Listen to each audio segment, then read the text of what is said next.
পাৰ্লিয়ামেণ্টে পাছ কৰা আইন কেইদিনমান আগত সুপ্ৰিম কোৰ্টেও এটা আদেশ দিছে যে টেট পাছ নকৰিলে শিক্ষকৰ চাকৰি দিব নোৱাৰে।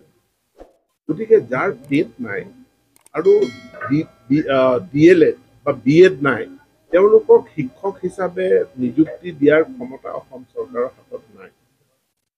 শিক্ষাৰ অধিকাৰ আইন আছে, national council of teacher education আছে, তেওঁলোকে শিক্ষকৰ যি কোৱালিফিকেশ্যন ইলিজিবিলিটি তাক নিৰূপণ কৰি দিছে।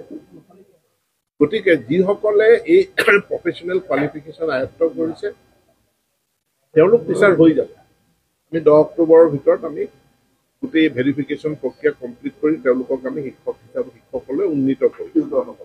যিসকল টিউটৰে প্ৰফেশ্যনেল কোৱালিফিকেশ্যন আয়ত্ত কৰিছে, যিসকলে আয়ত্ত কৰা নাই তেওঁলোকক আমি দৰমহাটো কিছু বৃদ্ধি কৰাৰ কথা চৰকাৰখনে বিবেচনা কৰি আছে।